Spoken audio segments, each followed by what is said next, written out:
The journal Neurology published a broad-scale study that took a look at the effects of the keto diet on epilepsy. And it was found that there was a 50% reduction in epileptic seizures in 32% of the patients that went on a keto diet. And this is a broad-scale study that looked at a multitude of other studies and aggregated the data to come to this conclusion. Hey, I'm Thomas DeLauer with Keto-Mojo, and today I want to explain how the keto diet affects epilepsy. So what is epilepsy? Well, epilepsy is a condition where the patient suffers from seizures, sometimes totally random and sometimes with long periods of time between them. But the fact is, for one reason or another, patients with epilepsy suffer from either partial or general seizures. General seizures are where the full brain ends up going into some form of seizure, whereas a partial seizure is where only one small portion of the brain might go into a seizure. But either way, not something you want to deal with. Now here's the crazy thing. Fasting has been used to treat epilepsy since 500 BC. Okay, they found that when people would abstain from food, seizures would diminish, they would reduce. But they also found in 1921 that it was the beta-hydroxybutyrate and the acetoacetate, the ketone bodies, that actually had the effect on epilepsy, meaning it was actually the ketones that prevented epilepsy in the first place when it came down to fasting. So therefore, from that, they were able to find that when you deprive the body of carbohydrates, you still created those ketone bodies, just like you did when you were fasting. Therefore, you're able to help prevent epileptic seizures with the keto diet. And here's how it works. And although some of it is still ambiguous, most of the science leads us to believe that it has to do with the GABA and glutamate cycles within the brain. So GABA is a relaxing neurotransmitter, whereas glutamate is an excitatory neurotransmitter. So if we have excess levels of glutamate, we have extra energy going into the brain, which would make sense that that could trigger a seizure in someone that is, of course, epileptic. So inside our brain and in our nervous system, we have these things called synaptosomes. And inside these synaptosomes, we can either have GABA or we can have glutamate. Well, what studies have started to find is that on a keto diet, we have higher levels of GABA in these synaptosomes. So if we were to have glutamate instead of GABA, it would cause this hyperactive response.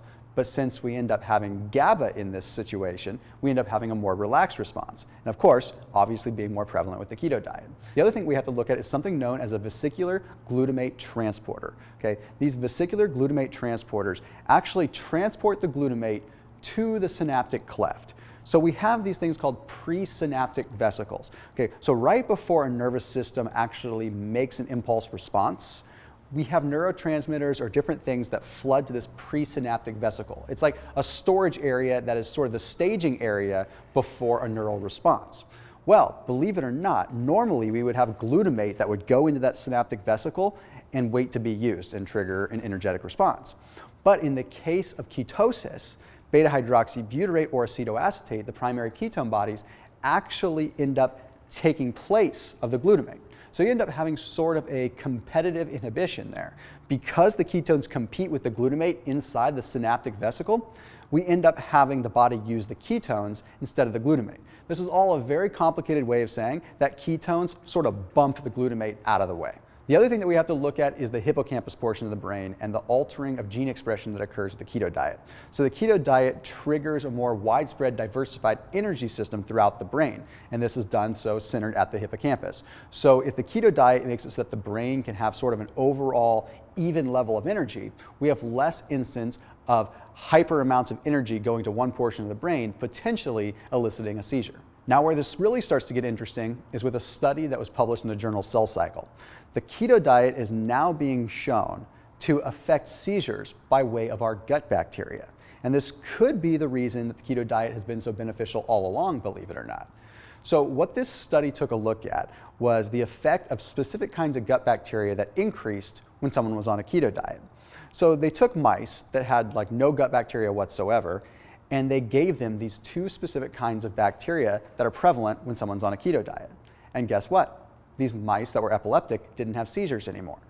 So it was found that literally just by adding the kinds of bacteria that are produced when you're on a keto diet, that alone could stop seizures. Once that bacteria were removed again, the seizures came back. Pretty darn powerful stuff. So when it comes down to the keto diet's effect on epilepsy, when it comes down to the specific ketone bodies like beta-hydroxybutyrate, which we measure with the Keto-Mojo meter, we know that it has to do with the GABA and the glutamate cycle. But we're starting to uncover so much more in the world of the keto diet. talking about the gut bacteria, talking about the overall senses of being calm in general.